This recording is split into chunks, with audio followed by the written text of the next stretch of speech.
right, I'm currently on the phone with the guys of WoollyMack, and I'm going to go ahead and give them the chance to introduce themselves. Hi, I'm Vera from WoollyMack. And I am Josh from WoollyMack, play bass. All right. Well, thank you guys for joining me. So with these interviews, I always like to kind of figure out how somebody got into music. So why don't you each of you take a turn kind of giving a little bit of detail about when you first connected with music? What about it inspired you to want to participate in it? Sure. You want to take that, Vera? Absolutely. Thanks, Josh. First, we're so excited to be here. Thank you so much for having us. For me, my first concrete memory as a person is listening to Peter Gabriel in the car with my parents. And there's just my whole family would sing along to all of the songs we listened to together. And music was such a fun way for us to connect. You know, my dad loved The Who and he was always playing the air guitar. So I grew up surrounded by and influenced by music for sure. What about you, Josh? It was actually skateboarding. Oh yeah. It was, I mean, obviously, yeah, like Vera, my parents, but skateboarding was really what led me down the whole rabbit hole. I mean, we used to make, all these little homemade videos and, you find the perfect song for whatever clip you had, that kind of thing. And it introduced me to a whole bunch of different genres and styles of, music. So that's where it started with me. Awesome. So tell me about how you kind of landed on the instrument that you guys play. Was there something specific about it that it drew you to it, or was it another factor that kind of put you where you are? My parents basically didn't want to buy me a drum set. So, and everybody else already was either playing drums, guitar, or singing. And I can't sing at all. I'm completely can't do it. So I was like, okay, I guess I'll be the bass player. Sure. But now I love it. So I can't imagine you playing anything else. Well, I wanted to be a drummer. Yeah, I guess for me, I was always singing. There's videos of me at 1.5, singing and dancing around. And then choir was the first time that I found the potential of being a vocalist, where I listened to this chorus of voices around me and realized how powerful and evocative it is as an instrument. And then growing up, getting into lyrics, realizing the power of songwriting and how moving it can be, how emotionally invested it can be. That was it. I was hooked, I think, my first day of choir in kindergarten. Okay, nice.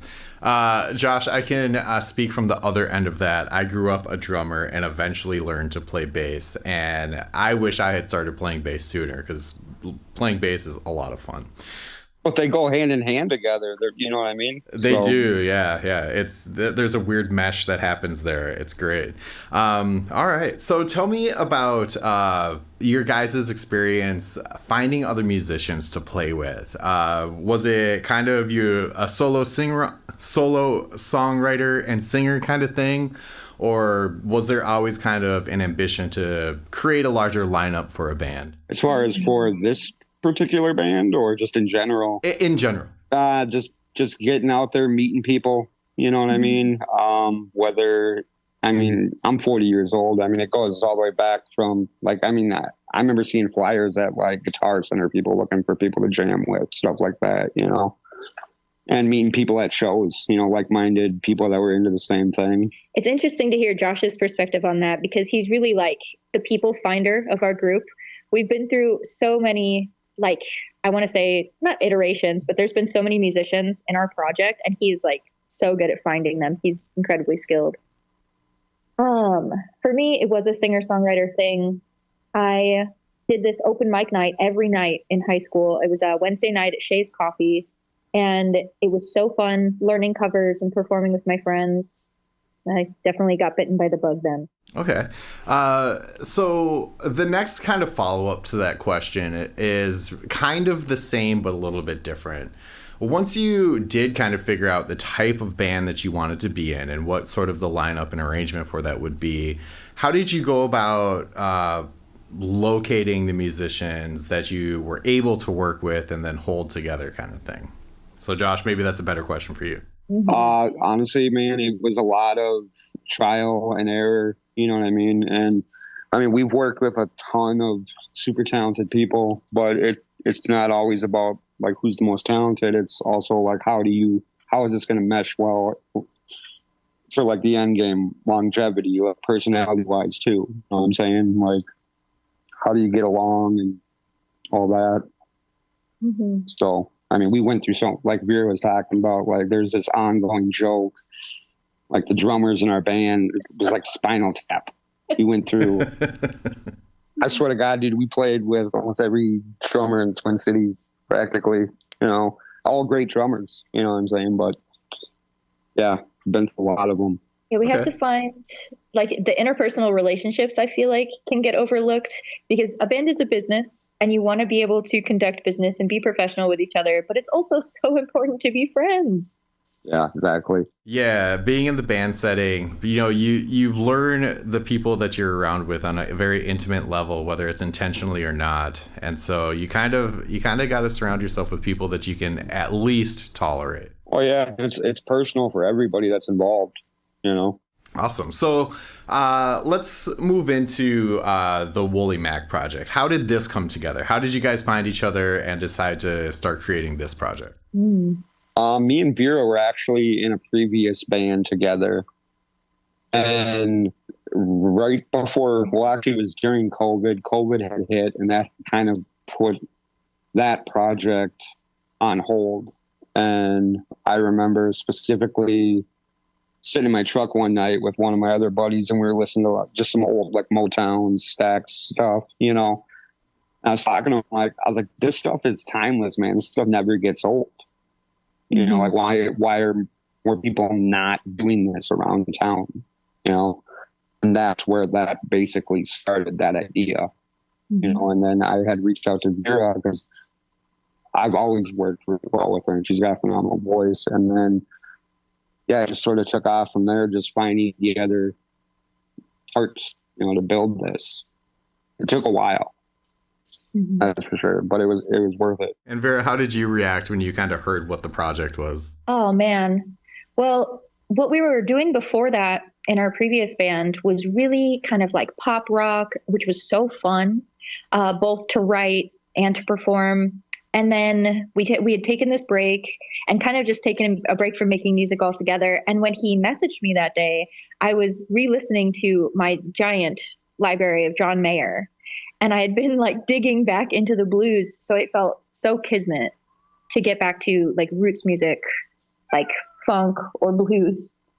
And it felt right. And I'm so glad that we went forward with it. Sure. Okay. So tell me what happened next after you guys kind of got together. You had like the idea and the vision for the band.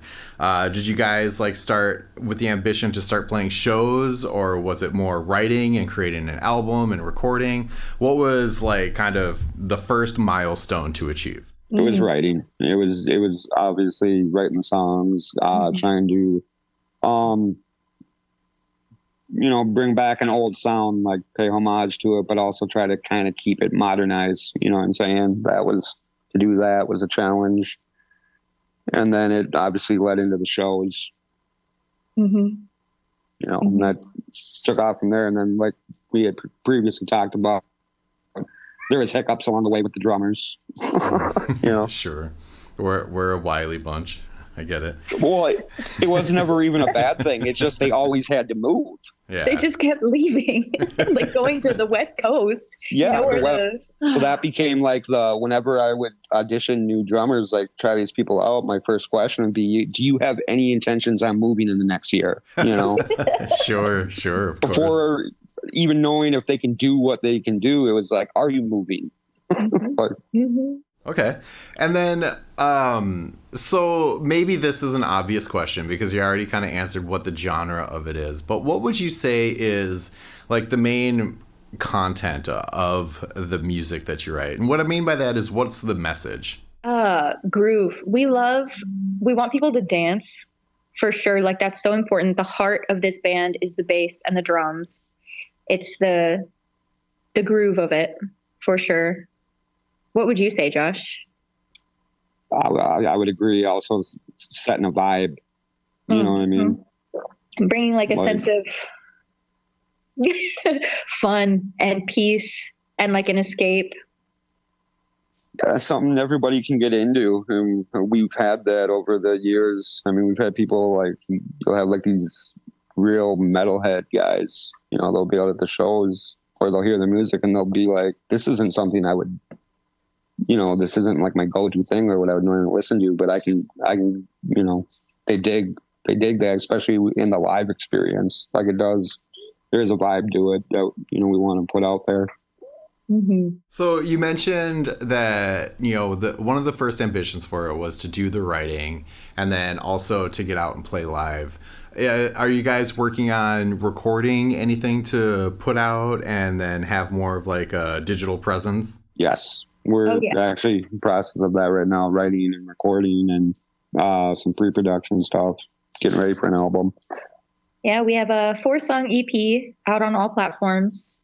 That was a really fun adventure to navigate that as well, going into the studio, recording together. Awesome. And then, so down the line, once there is the ambition to have like a full album kind of out that includes these 4 songs, or is it kind of moving on to the next collection of songs sort of thing? It's moving on. It's a new chapter. There's been some member changes, and yeah, we're reintroducing WoollyMack, you know, to people. So. Mm-hmm. Awesome. Very cool. So tell me about where you want to be in 5 or 10 years. Where do you see this project going? Oh, wow. Several albums down for sure. One thing we do really well as a group is write. So I think we have potential for making a lot of music, a lot of really fun, good music together as a group. Obviously, we all want to be playing shows as much as possible, bringing that fun, groovy, danceable vibe, as Josh would say, to as many people as we possibly could. Yeah, exactly what Vera said. Just want to keep on playing, keeping it out there. I mean, if you can be a band, whatever happens, whether you get success as signed or whatever that may be, whatever your expectation is, I think making it 5 years is a huge accomplishment in itself. Mm-hmm. You know? Yeah, definitely.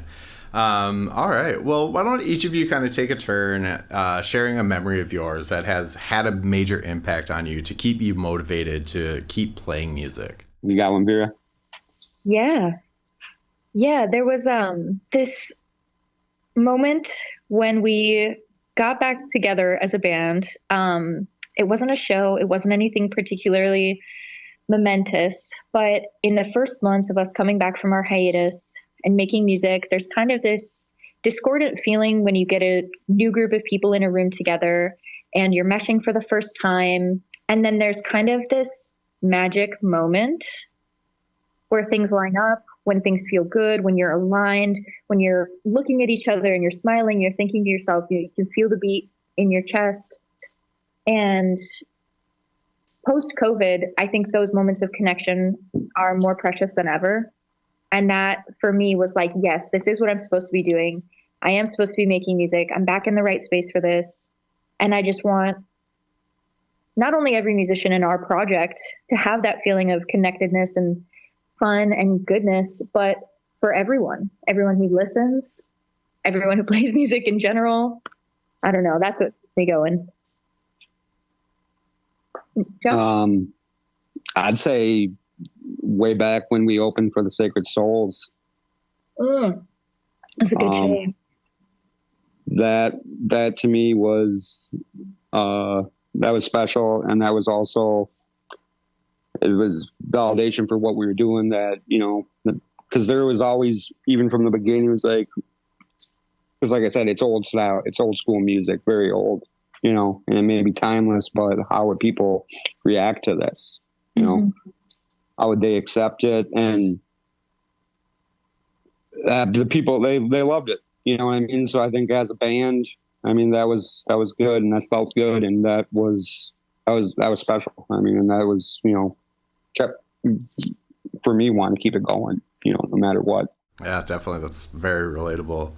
All right. So you mentioned that you do have a 4-track EP out there. Where can people find that? And then where can they follow you to, you know, come to your shows and stuff? Of course. WoollyMack on Instagram, WoollyMack on Facebook. You can find those 4 songs on Spotify, Apple Music. You can find it on YouTube. We're out there. And it's WoollyMack.